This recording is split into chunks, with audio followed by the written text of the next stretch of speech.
Alhamdulillahi Rabbil Alamin, as-salatu as-salamu ala man la nabiyya ba'da. Jemi përsëri me hadithet nga libri Umdatul Ahkam, baza e dispozitave. Me të tillë është përkthyer edhe shqip. Ka edhe një shpjegim të mirë, të bukur, të përmbledhur. Dhe jemi te kapitulli namazit.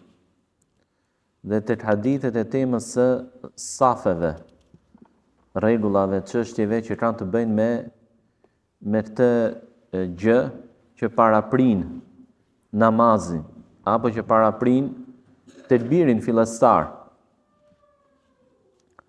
Dhe biseda apo mexhlise të tilla vëllezër, ku flasim për çështjet e fesë, ne për te asaj që janë mësime, pra janë minuta, kohë që mësojmë fen, duhet i konsiderojmë dhe nuk duhet harrojmë që janë edhe përkujtim, dhikr që i bëhet Allahut.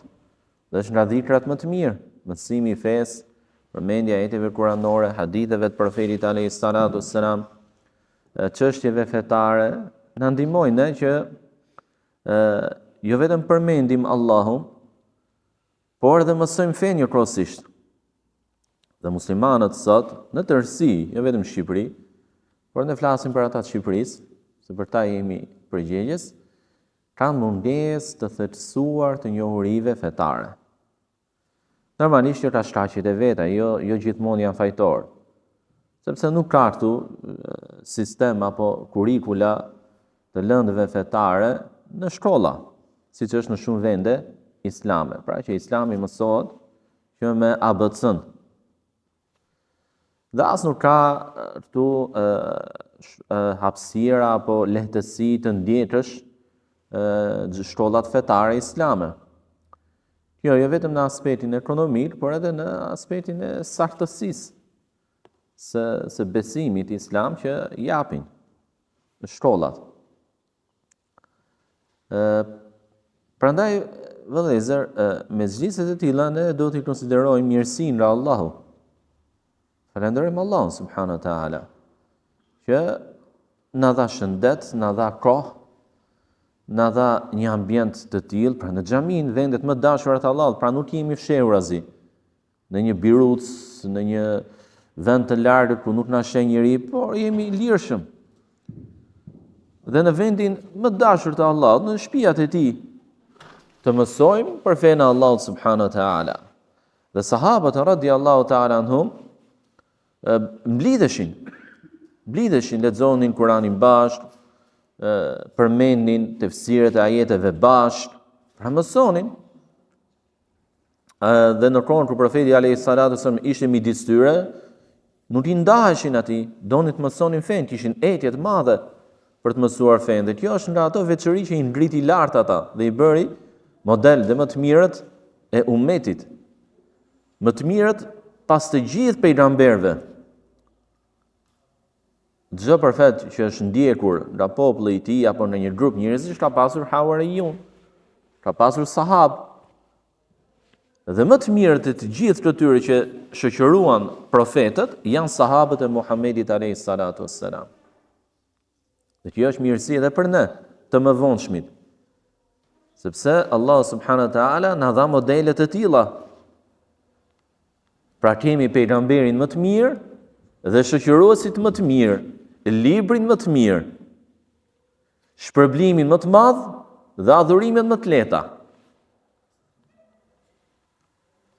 Prandaj vëllezër, edhe për të gjë falenderojmë Allahun. Falenderojmë Allahun subhanahu wa taala që na dha shëndet, na dha kohë, na dha sukses që ta përkujtojmë atë në këtë mënyrë. Jo thjesht përkujtim, por edhe mësim për fenë. Dhe hadithi i radhës është hadithi Nu'man bin Bashir radhiyallahu ta'ala anhuma. Thot, kam dëgjuar të dërguarin e Allahut sallallahu alaihi wasallam, la tusawwunna sufufakum aw la yukhalifanna Allahu bayna wujuhikum. Ju do t'i drejtoni safet tuaja, për ndryshe Allahu do t'ja kundërshtoj apo do t'ju devijoj, ndryshoj fytyrat tuaja. Ky është hadithi. Dhe ti mi thënë që autori i librit në këtë hadith ka përmbledhur vetëm ato hadithe që i ka përmendur edhe Buhariu, edhe Muslimi njëkohësisht. Por ka disa raste ku ose autori ka vënë me qëllim hadith që nuk është të dy, mund të jetë ose të Buhariu ose të Muslimi, ose mund të jetë ndonjë lapsus nga ana e tij. Ndërsa ky hadith është muttafaqun alayh, të Buhariu dhe të Muslimi. Cili është transmetuesi i hadithit? Dhe ne kemi si metodologji që përpara fillimit të hadithit flasim diçka nga biografia e shkurtër për transmetuesin, sahabin, në mënyrë që na shtohet njohuria, të njohim këta njerëz të lartë, këta burra të mëdhenj që mbajtën mbi supe peshën më të rëndë të Islamit. Pse peshën më të rëndë? Sepse ata morën apo sakrifikuan dhe mbajtën si peshë mbi supet e tyre, duke dhënë dhe jetën dhe tërë pasurinë e tyre, zbulimin apo rritjen e Islamit në momentet më të vështira të tij. Çdo gjë kur fillon është e brisht. Dhe atëherë Islami ishte i huaj për kureshët arab. Tauhidi Allahut subhanahu wa taala, edhe pse ishin në Ka'ben që ndërtoi Ibrahimi alayhis salam dhe për një kohë është adhuruar Allah me tauhid, ditët ndryshojnë, kohët ndryshojnë, konceptet ndryshojnë, bashkë me to edhe njerëzit që i marrin këto koncepte. Pra, edhe ishin pak numri sahabëve. Duruan torturat, duruan ofendimet, duruan rrahjet, duruan ndarjet nga familja me dhunë që ju bë kur emigruan, duruan pasuritë që ju morën me dhunë, bën xhihad më pas, dhan jetët e tyre, që ky Islam që nisi brisht, forcohej, dhe kur u forcua, ky trunk, kjo pemë, filloi të përhapi degët anë mban botës. Po cili ishin rrënjët që u ngulën fort, që më pas ky trunk mos lërkundej, mos thahej, sahabët radiallahu ta'ala anhum. Dhe ndërta ishte edhe sahabi njërë Nu'man bin Bashir bin Sa'd bin Tha'laba, i cili ka qenë prijes në kohën e Muawijes në disa vilajete. Fillimisht në Kufe, pastaj në Damask, në Dimashq, Damask, duke qenë edhe si gjykatësi i Damaskut. Dhe pastaj ka qenë edhe udhëheqës në Hims. Hims sot është po në Siri, në shtetin e Sirisë. Ka qenë dietar i madh njëkohësisht. Dhe dini në çfarë moshe ka qenë kur ka ndruar jetë profeti alayhis salatu wassalam? 9 vjeç. 9 vjeç. Dhe përmendet si fëmia i parë që ka lindur nga ansarët kur ata përqafuan Islamin. Rreth 14 apo 16 muaj, përmendet Nu'man bin Bashir radiallahu ta'ala anhu, si i lindur i parë në Islam nga ansarët. Ansarët janë banorët e Medinës, të përbërë nga dy fisë, Aws dhe Khazraj. I pari që lindi foshnjë, që lindi Islam ishte ky, radiallahu ta'ala anhu. Dhe kur ndroi jetë profeti alayhis salatu wassalam ishte vetëm 9 vjeç. Dhe megjithatë ka përcjell mbi 114 hadithe. Nuk është kush që të gjitha hadithet i ka dëgjuar direkt nga goja e profetit alayhis salatu wassalam. Sepse mosha e tij ishte e vogël. Sa ka qenë foshnjë, sa u rrit, sa filloi të kuptoj, Por një pjesë e haditheve mund të qenë edhe që i ka dëgjuar nga sahabë, që e kanë dëgjuar direkt profetin alayhis salatu wassalam dhe nuk e përmend emrin e sahabit, jo për të marrë vetë meritat, por ndoshta për shkurtim të zinxhirit dhe kalon direkt tek profeti alayhis salatu wassalam në përcjelljen e hadithit. Pra ka përcjellë 114 hadithe radhiyallahu ta'ala, edhe pse ishin moshë të vogël. Ku 5 prej tyre kanë rënë dakord, Buhariu dhe Muslimi kanë shënuar në 2 sahihet e tyre, Buhariu dhe Muslimi, një hadith e ka të veçantë nga i Buhariu dhe 4 i ka të veçanta nga i Muslimi. Pra të veçantë që si ka 4 që si ka Buhariu po vetëm Muslimi dhe një që e ka Buhariu dhe vetëm edhe jo Muslimi. Dhe thotë Imam Buhariu rahimahullah se ka lindur në vitin e Hijretit. Pra në atë periudhë që tham, para shumë 14 apo 16, pra diçka ndoshta edhe më tepër se viti i Hijretit, viti kur emigroi profeti alayhis salam nga Mekka në Medinë. Dhe ka thënë Simak ibn Harb nga tabiinët, është transmetues hadithësh.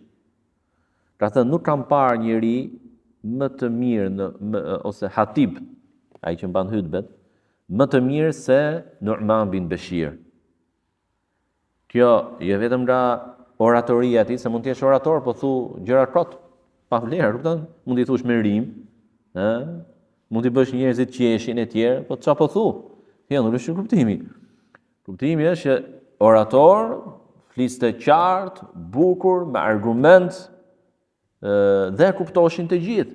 Kjo është merita e atij që qoftë në hutbe apo qoftë në predikime të ndryshme.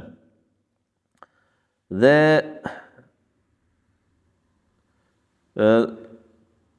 ka vdekur 14 vjet, ja. Dhe ka vdekur për vitin ti thot vitin 64, thot vitin 65 Hijrit, ka vdekur i vrar radhiyallahu ta'ala anhu, por thuhet edhe në vitet e tjera. Me fjalë, ndërmjet viteve 60 dhe 70 ka vdekur Nu'man bin Bashir radhiyallahu ta'ala anhu. Kjo është ajo që mund përmendim shkurtimisht për të sahab të nderuar. Ndërsa përse për këtë hadithit ton, thot profeti alayhis salatu wasallam, la tusawwunna sufufakum, do t'i drejtoni safet tuaja. Për ndryshe Allahu do t'ju devijoj fytyrat tuaja. Fjala do t'i drejtoni në gjuhën arabe vjen me parashtesë dhe prapashtesë që tregojnë përforcim të urdhrit. Parashtesa e parë është shkronja lam. Shkronja lam nuk i përket rënjes së fjalës. Por i ngjitet parashtesë, që i ngjitet pse për ta përforcuar këtë çështje, pra urdhrin në rastin konkret për drejtimin e safeve. Por i vjen edhe prapashtesa nun me shedde, i vjen edhe kjo nun e taukid që quhet, nun e taukid, nun i përforcimit. Me qëllim që edhe ky e përforcon. 2. Por kemi edhe një element tjetër që e përforcon këtë urdhër dhe që është betimi. Edhe pse nuk është shprehur tekstualisht, nuk është shprehur me fjalë, por nënkuptohet nga mënyra e ndërtimit të fjalës. La tusaunna, pra, kjo parashtesa lami që ishte, çfarë nënkupton? Betohem me Allahun, se ju do t'i drejtoni safet tuaja, pra duhet t'i drejtoni safet tuaja. Betohet me Allahun profeti alayhis salatu wasalam. Gjë që tregon edhe atë që kemi thënë mësimin e kaluar që është vajib drejtimi i safeve. Është detyrë. Ndryshe nga një mendim tjetër i dietarëve, por e saktë kjo është që drejtimi i safeve është detyrë. Dhe çfarë përmendi profeti alayhis salatu wasalam, ose përndryshe Allahu do t'ju devijoj fytyrat tuaja. Çfarë kuptimi ka do t'ju devijoj, do t'ju shtrembëroj fytyrat tuaja? Është kuptim figurativ apo është diçka konkrete? I përmban të dyja, mund të jetë njëra, mund të jetë tjetra. Ose Allahu subhanahu wa taala në shenjë dështimi për ata muslimanë që falen, këtu bëhet fjalë për muslimanët, në shenjë dështimi që e neglizhojnë drejtimin e safeve apo i kundërvijnë atyre që i këshillojnë të drejtojnë safet, t'ja shtrembroj fytyrat, t'ja shtrembroj qafat, t'i ndjeli fytyra nga njëra anë, djata apo e majta, Allahu na ruaj. Apo në një formë tjetër, Mund të jetë reale, mund të ndodhet jo. Apo në kuptimin e këndvështrimeve. Pra nuk bien dot dakord. Dhe kur nuk bie dot dakord, çfarë ndodh? Ndodh edhe kundërshtimi i zemrave pastaj. Pra mund ta nisin një ide, një çështje me sinqeritet, me dëshirë të mirë të gjithë, por në shenjë dështimi Allahu subhanahu wa taala nuk i jep sukses që të unifikohen në vendimmarrje për shkak të këtij gabimi që bëjnë. Dhe nuk bien dakord. Dhe kur nuk bien dakord, mund të fillojnë hatërmbetjet, fillojnë mërit, fillojnë grindjet dhe sjell edhe kundërshtim në zemra pastaj. Dhe këtu kemi të bëjmë me ndështim vëllezër. Për ata që nuk i drejton safet, nuk do t'i drejtoj. Edhe ndështimet kur vinë për gjunahat e mëdha. Gjë që tregon se është vajib drejtimi i safeve. Sepse nëse do të ishte sunnet, nuk do të kërcënoheshin muslimanët me një kërcënim që nuk është i vogël. Kundërshtimi i zemrave është përçarje, dhe përçarja është fitnë e madhe. Dhe përçarja është fitnë e madhe. Wal fitnatu ashaddu min al-qatl, thot Allahu subhanahu wa taala. Dhe fitnja është më e rëndë se vrasja. Sepse me vrasja mund të jetë kufizuar në numër. Dhe efekti i saj mbaron me vrasjen e personave. Por fitnjet mund të vazhdojnë dhe gjatë. Dhe fitnet sjellin dhe vrasje. Edhe vëllavrasje. Përçarjet dhe fitnet e tilla Allahu na ruaj. Dhe gjithashtu nga ky hadith, profeti alayhi salatu wasallam ju drejtua xhamatit të tij dhe i tha, duhet i drejtoni rreshtat dhe hadithin që përmendëm. Çfarë tregon? Atë që kemi thënë edhe mësimet e kaluara se pikë së pari, detyrë për drejtimin e rreshtave ka imami. Por edhe xhamati. Pra nuk është detyrë nga fillimi në fund vetëm me imamit, fillon me imamin dhe vazhdon me xhamatin, përfundon me xhamatin. Pra kur imami thot drejtoni rreshtat, xhamati duhet t'i drejtojë. Sepse çu është feja. Çu është urdhri i kujt? I profetit alayhi salatu wasallam, para se të urdhër i imamit është urdhër nga profeti alayhi salatu wasallam. Pra ti po i bindesh me këtë gjë të dërguarit e Allahut subhanahu wa ta'ala. Dhe Allah subhanahu wa ta'ala thot: "O men yuti'ir rasula faqad ata'a Allah." Dhe ai që i bindet të dërguarit, i është bindur Allahut. Pra bindja ndaj të dërguarit është bindje ndaj Allahut. Dhe ne kur themi pjesën e dytë të shahadetit, o anna Muhammadur Rasulullah, dhe se Muhamedi është i dërguari i Allahut, çfarë kemi për qëllim? Thjesht të tregojmë atë statusin e tij? Jo. Por kjo fjalë që ti dëshmon dhe pranon dhe beson se Muhamedi alayhi salatu wassalam është rob dhe i dërguar nga Allahu, nuk kupton që ti bindesh atij. A e pranove? Bindu. Ndiqe, pasoj, besoj lajmet që vijnë prej tij kur janë të sakta. E tjerë. Dhe ndërsa tek Muslimi, ky hadith vjen me të shprehje më i zgjeruar. Thot, i dërguari i Allahut sallallahu alaihi wasallam i drejtonte rreshtat tan, safet tona, sikur të drejtonte al-qidah. Al-qidah çfarë është? Keni parasysh atë shtizën e harkut? Në fund çfarë ka? Si pupla apo si shtropat vegjël apo dedë. Pse? Ato janë me qëllim që shigjetat i drejt. Aty ku synohet që të godas. Pa ato ikën majtas e djathtas. Dhe ai që përgatit shigjetën, si i bën të gjitha të drejta ato. Të drejta, ha? Dhe profeti alayhi salatu wassalam thot sahabi në këtë mënyrë, pra siç duhen preciz ato, edhe safin e shifte preciz. Profeti alayhi salatu wassalam. Dhe një herë thot, dhe kur pa nga ne, dhe derisa pa nga ne që e kuptuam këtë gjë. Pra, I këshillonte vazhdimisht derisa sahabët e kuptuan që rreshta duhen drejtuar dhe se kjo çështje është e rëndësishme dhe i drejtonin sahabët radhiyallahu ta'ala anhum. Një herë thot, kur u bë gati të fillonte namazin, gati të jepte tekbirin fillestar, pa një person me kraharor të dal nga safi. Pra para, kraharori i tij nuk vinte drejt me të atyre djathtas dhe majtasi, por ishte më përpara. Kjo nuk kupton që trupi i tij ishte më përpara. Sepse mund të jetë njëri me bark, mund të jetë njëri me krahor më të madh se të tjerët, edhe del kjo pjesë e trupit para, ndërkohë që ai është drejt. Jo, nuk është ky kuptimi.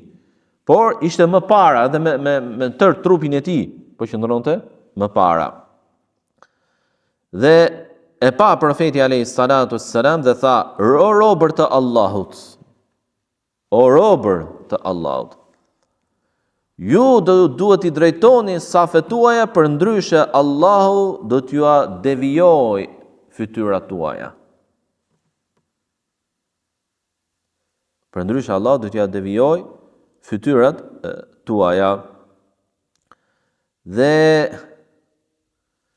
vjen tek Abu Daudi, Suneni Abu Daudit, një tjetër dietar i madh që ka mbledhur hadithe nga profeti alayhi salatu wassalam, dhe libri i tij është nga librat më të njohur dhe nga referencat më kryesore të haditheve, se përcjell nga sahabët radhiyallahu ta'ala anhum se profeti alayhi salatu wassalam kur drejtonte safin, i shkronte nga njëri cep në tjetrin safit për ta parë. Pra këto lëvizje të urdhëresa, ky merak për drejtimin e rreshtave nga ana e profetit alayhi salatu wasallam, çfarë tregon? Rëndësinë e çështjes.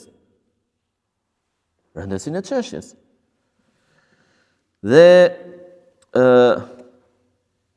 saqë edhe prekte profeti alayhi salatu wasallam supët e sahabëve, edhe i prekte kur kalonte, përshkronte safin, krahërorët e tyre, pra si ai që i shef si me dorë, kështu. Janë drejt apo jo, mos futet apo mos del dora më para apo më mbrapa. Pra shihni çfarë kujdesi kishte profeti alayhi salatu wasalam në drejtimin e safit. Në këtë transmetim çfarë është ajo që përmendëm më parë? Profeti alayhi salatu wasalam vazhdimisht i këshillonte sahabët derisa ata e kuptuan këtë gjë. Gjë që do të thotë se edhe imami, kur sheh që xhamati nuk ka njohuri për këtë çështje, duhet i mësoj. Dhe ne po e mësojmë. Dhe ne po e mësojmë këtë gjë. Do thoni ju pjesa tjetër iku. Unë s'kam përgjegjësi për këtë gjë. U dha dituria të bën çfarë den. Por po deshë mund ta ngjojnë edhe në internet. Ka që tani me arsye të tjera nuk i përfshim të gjithë, se janë neglizhent. Ka që kanë dalë që herët nga shtëpia për rrezikun e Allahut, Allahu është përbleft, Allahu i begatoft, ka dhe të tillë. Dhe profeti alayhi salatu wasallam u bë gati një herë të fillonte namazin. Pra edhe ishte rradha të jepte tekbirin fillestar, ishte momenti. Pra pak para namazit. Por befas pa dikënd që me trupin e tij ishte përpara të tjerëve, nuk e toleroi. Nuk e neglizhoi këtë çështje. Por bëri paralajmërim dhe kërcënim të fortë. Robër të Allahut, duhet i drejtoni safet tuaja, për ndryshe Allahu do t'i devijoj fytyrat tuaja. Rëndësishme. Dhe shihni sa bukur profeti alayhi salatu wasallam ja drejtoi këshillën dhe urdhrin, duke i përmendur atyre cilësinë robër të Allahut. Pse e përmendi këtë gjë? Jo më kot. Profeti alayhi salatu wasallam në çdo fjalë kishte mençuri, urtësi.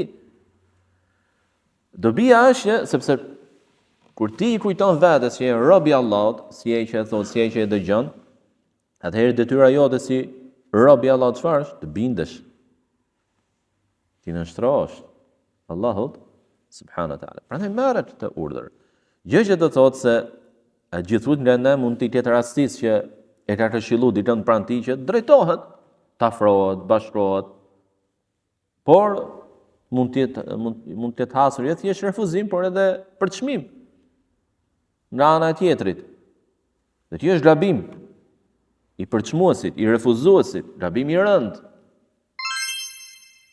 Sepse tjetër po t'jep një këshill, po t'jep një rregull fetar, një orientim, udhëzim të profetit alayhis salatu wassalam. Pranoje se je robi Allahut. Dhe detyra jote si robi Allahut është i bindesh Allahut. Dhe bindja ndaj Allahut kalon nëpërmjet bindjes dhe pasimit të dërguarit e tij alayhis salatu wassalam. Dhe edhe ky transmetim tregon që drejtimi i safeve i rreshtave është për të gjithë. Fillon nga imami pikë së pari, pastaj xhamati, edhe xhamati e ka detyrë që të kujdeset për drejtimin e rreshtave. Ama nëse ti je në rregull, je drejt në atë vendin tënd dhe tjetri nuk afrohet, edhe pse ti mund të afrohesh vetë apo mund ta këshillosh të afrohet, na i nuk do këmbgul. Edhe unë si imam mund ta këshilloj edhe këto kanë ndodhur, ai prapë refuzon vetëm zihemi, shemi çai bëjmë, a kupton? Ka ca që i trap inati, i trap sikur ajo me një madhësia, ndodh edhe kjo gjë. Me një madhësi e madhe. Subhanallahu, me një madhësi ndaj kujt, s'po bën ndaj me, jo. As të njeh, as më njeh, përveç faktit që erdhë u falë dhe ikën, vazhdon udhëtimin tënd.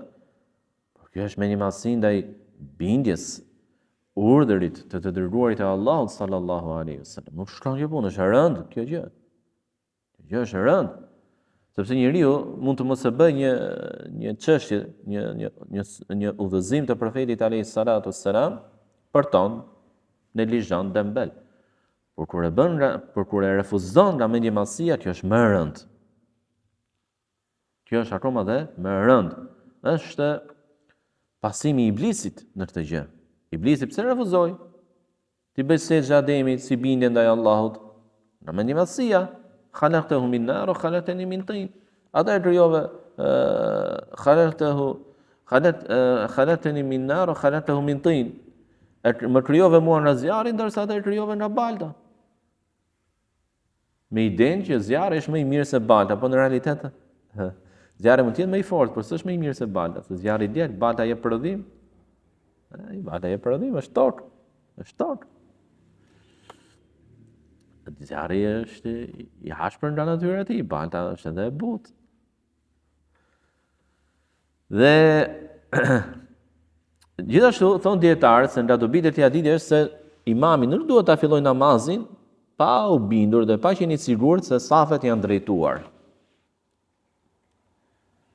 Ka disa imam, disa vende, subhanallah, që e kanë të çështje kështu në harres totale, që të këshillojnë xhamatin të drejtojë safet apo të shohin drejtimin e rreshtave. Pse në harres totale? E dini që kur e japin telbirin fillestar atë, është muezini apo ai tjetri duke thirrë ikametin, dhe kur arrin te fjala qad qametis salat, ai imami jep telbir Allahu akbar. Xhamati Roma duhet duke ardhur dhe tjerë pa u drejtuar. Filloi telbirin që të fillon në këtë moment është bidat. Dhe çfarë sjell nga pasohet lënien e një suneti tjetër. Prandaj thot Ibn Abbas radhiyallahu ta'ala anhu sa herë një bidat vdes një sunet. Që nuk kthehet deri në ditën e Kiametit. Allahu na rujt. Bidati është i keq. Bidati është i keq. Dhe gjithashtu ky transmetim pra që profeti alayhis salatu wasallam pa personin me trup të dal, çfarë tregon? Tregon që mënyrën e drejtimit të rreshtave nga duhet nga majet e gishtave, që e përmendëm edhe mësimin e kaluar, apo nga themrat apo nyjet e këmbëve apo këmbët, kërciri për shembull, kërcirin e tjetrit që të djathtas apo majtas.